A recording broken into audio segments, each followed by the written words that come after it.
የተከበራችሁ የአርባ ምንጭ ዩኒቨርሲቲ መምህራን እንዴት ናችሁ? ባለፈው ሳምንት አንድ የኤምኤው ስታፍ የግቢ ኢሜል አካውንቱ ሀክ እንደተደረገበት እና አታከሩ የሱን ኢሜል ተጠቅሞ ወደ እናንተ ፊሽንግ ኢሜል መላኩን ነግሬያችሁ ነበረ።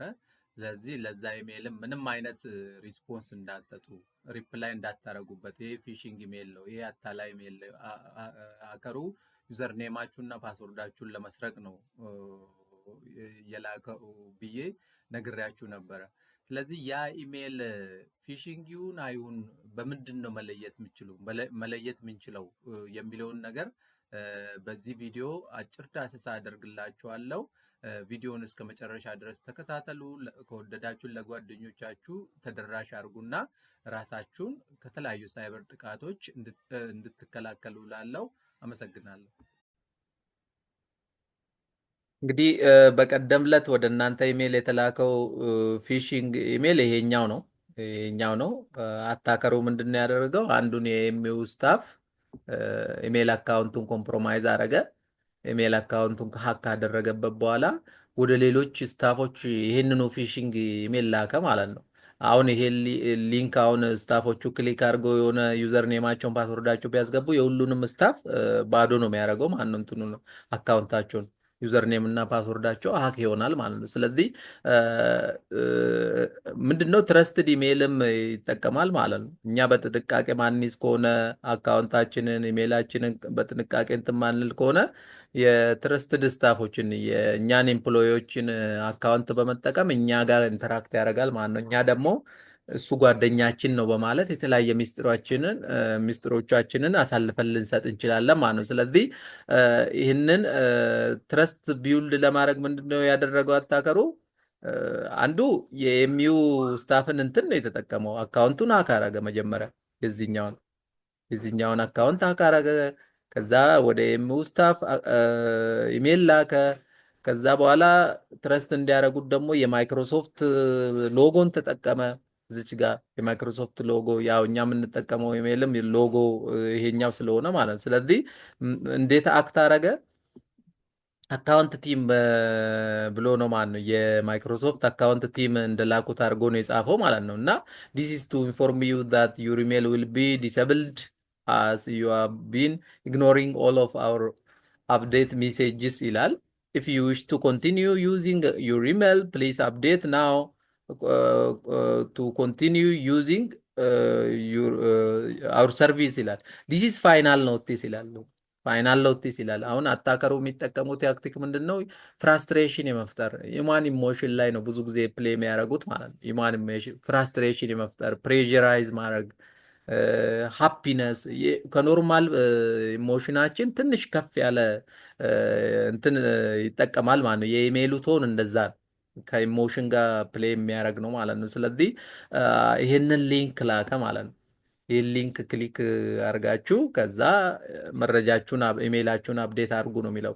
አሁን ይህንን ሊንክ ክሊክ ብታደርጉት በስተጀርባ ቫይረስ ሊኖረው ይችላል። ፕላስ ቫይረስም ከሌለው ደግሞ የእኛን ዩዘር ኔም እና ፓስወርድ በአንዴ ኮምፕሮማይዝ ያደርጋል ማለት ነው። ከኛ ይቀበልና በእኛ አካውንት ደግሞ ለጓደኞቻችን ይልካል። እንደዚህ እያለ እየተስፋፋ የተቋሙን እንትን ጥያቄ ውስጥ ያስገባል ማለት ነው።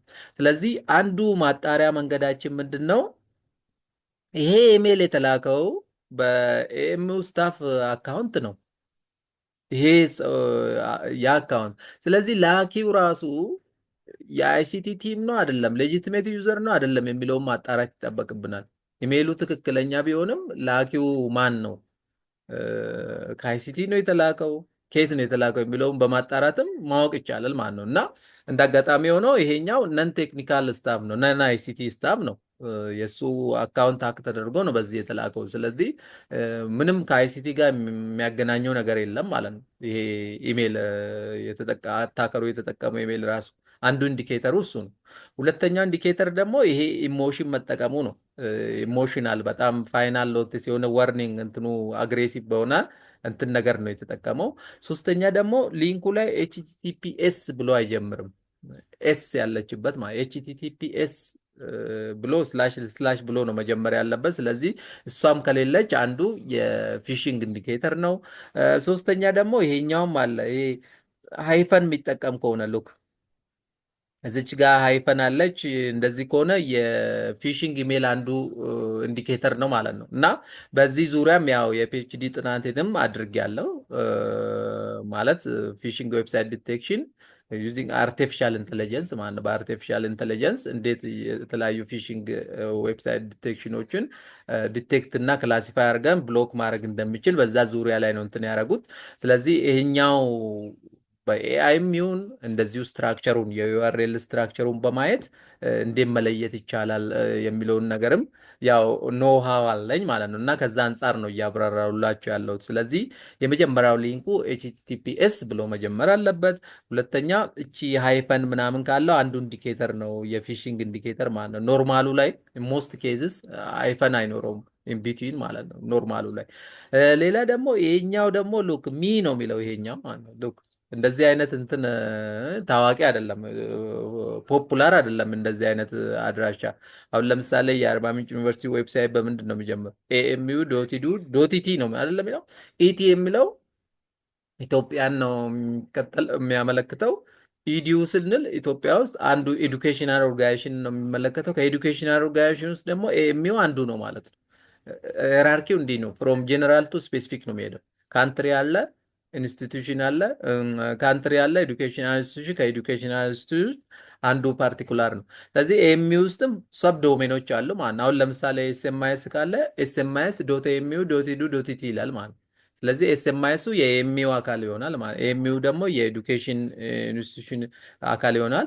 ኤዱኬሽናል ኢንስቲቱሽኑ ደግሞ የኢትዮጵያ አካል ይሆናሉ። እንደዛ እያለ ነው የሚሄደው እና ብዙ ጊዜ ፋሚላር የሆናቸው እንትን ዶት ዩኬ ዶት ዩኤስ ዶት ምናምን የሆነ ካንትሪ ዶት ኮም ምናምን እንደዚህ ዶት ኦርግ ምናምን ነገሮች ናቸው። ይሄ ደግሞ አንፋሚላር ነው፣ ብዙም ታዋቂ እንትን አይደለም ማለት ነው። ስለዚህ ከማይክሮሶፍት ካምፓኒ ጋር ምንም የሚያገናኘው ነገር የለም። እዚች ጋር ማይክሮሶፍት ሎጎን ቢጠቀምም እዚች ጋር ደግሞ ምንም አይነት ስለ ማይክሮሶፍት እንትን የሚገልጽ ነገርም የለም። ስለዚህ አንዱ ማወቂያ መንገድ ይሄኛው ነው። ሌላኛው ዋና ቴክኒካሊ እንዴት ማወቅ እንችላለን? ይህን ሊንክ ክሊክ ማድረግ የለባችሁ። ክሊክ ከማድረጋችሁ በፊት ምንድን ነው ታደረጉ? ሰሌክት ታደረጉና ኮፒ አድርጋችሁ ኮፒ ታደረጉትና ጎግል ላይ ትገባላችሁ። ጎግል ላይ ምንድን ነው የምታደረጉ? ቫይረስ ቶታል የሚላል ቫይረስ ቶታል ብላችሁ ትጽፉና እቺ ቫይረስ ቶታል ክሊክ አድርጋችሁ ዩአርኤል የምትላለች እዚች ዩአርኤል የምትላለች ዩአርኤሉን ክሊክ ታደረጉና ይህንን ፔስት ታደረጋላችሁ። ማነው ይህን ዩአርኤል ሰርች ታደረጋላችሁ። ሉክ አያችሁት? ሰርች ስታየው ዩአርኤሉ ፔስት አድርግ ያለው ሉክ እዚች ጋር አያችሁት? ሴኩሪቲ ቬንደር ፍላግ ሜሊሺየስ ማለት ነው። ዩአርኤሉ ክላሲፋይ የሆነው እንደ ሜሊሺየስ ነው ማለት ነው። ሜሊሺየስ ማለት ማልዌር ምናምን አለው፣ ቫይረሶች ምናምኖች አሉት ማለት ነው። ይሄ ኖርማል ዌብሳይት አይደለም ማለት ነው። ስለዚህ ሉክ በቀይ ነው። ኖርማል ከሆነ ኖርማል ነው የሚለው ማለት ነው። ይሄኛው ኢትስ ኖርማል ብሎ ነው ፍላግ የሚያደርገው። ሉክ እዚች ጋር ፊሽንግ ይላል ማለት ነው። ወርኒንግ አለ። ይሄ ፊሽንግ ነው፣ ኖርማል አድራሻ አይደለም። ስለዚህ ይህ ቫይረስ ቶታልም በአንዱ ታዋቂ ነው። ዩአርኤል የሚላኩ ሊንኮች እዚህ ኖርማል ናቸው አብኖርማል ናቸው፣ የሀኪንግ አቴምት አላቸው የላቸውም የሚለውን ነገር ይለይልናል ማለት ነው። ስለዚህ ይሄኛውንም ብትጠቀሙ አንደኛው መንገድ ይሄ ነው። ሌላኛው ትልቁ መንገድ ደግሞ አንዱ ኦፕሽን ጎግል ላይ ትገቡና ጎግል ላይ ሰርች ማድረግ ማለት ነው። ጎግል ላይ አሁን እንትን የተደረገውን አድራሻ ሰርች ታደርጋላችሁ ማለት ሎክ እዚች ጋር ፔስት ታደርግና ሰርች ይላል። ሰርች ስትሉት እዚች ጋር አሁን ከዚህ አድራሻ ጋር የተያያዘ ነገር ምንም አይመጣም። ሉክ ይሄ አሁን ዩቲዩብ ነው። ግሊንች በቃ ታዋቂ ወርድ ነው፣ ግን ከዚህ ጋር ምንም የሚያገናኘው ነገር የለም። ይሄ ዩቲዩብ ነው። ዩቲዩብ ስለሆነ ምንም ዌብሳይት እንትን አይደለም ማለት ነው፣ ቪዲዮ ነው። ስለዚህ ይሄ ቀጣዩ የሚመጣው ደግሞ ሌላ ኮንቴንት ነው። ሌላ ሰርቸብል የሆነ ኮንቴንት የለም። አንዱ ኢንዲኬተር ይሄ ነው። ይሄ ምንድን ነው? ጎግል ራሱ ሰርች ኢንዴክስድ ያደርጋል። ሴኪሪቲውን ቼክ አድርጎ ነው ኢንዴክስ የሚያደርገው ማለት ነው፣ ሰርቸብል እንዲሁም የሚያደርገው እና ይሄ አድራሻ በአጋጣሚ የሆነው ምንድን ነው የለውም፣ እዚች ጋር ሰርች የሚደረግ ነገር የለውም ማለት ነው። ይሄ ራሱ አንድ አብኖርማሊቲ ኢንዲኬተር ነው ማለት ነው። ማይክሮሶፍት የሚያክልን ትልቅ ካምፓኒ ጎግል ላይ ሰርቸብል አይደለም ማለት በጣም እንትን ነው ማለት ነው። ማይክሮሶፍት እንግዲህ ታዋቂ ነው በጣም ማለት ነው። እና እዚህ ጋር ስለ ማይክሮሶፍት ኢሜይል ምናምን ኦፊስ 365 ምናምን ከሆነ እዚህ ጋር ዘርግፎ ነው የሚያመጣው ጉግል ማለት ነው። ይሄኛው ወደ ግለሰብ ነው የሚገባው ማለት ነው፣ ወደ አጭበርባሪዎች። ስለዚህ በጉግል ላይም ሰርች ስናደርግ ያ ዌብሳይት አቫይለብል ካልሆነ ከሱ ጋር የተያያዘ ዩአርኤል ስትራክቸሩ በዚህ ዩአርኤል ስትራክቸር ማይገኝ ከሆነ አንዱ የፊሽንግ ኢንዲኬተር ነው ማለት ነው። ስለዚህ ራሳችሁን ከተለያየ ሳይበር አታክ ተከላከሉ። ሴፍቲያችሁን ጠብቁ። የተመሳሳይ ቪዲዮ ለወደፊት አቀርብላችኋለሁ። ከወደዳችሁ ሼር እና ሰብስክራይብ አድርጎ አመሰግናለሁ።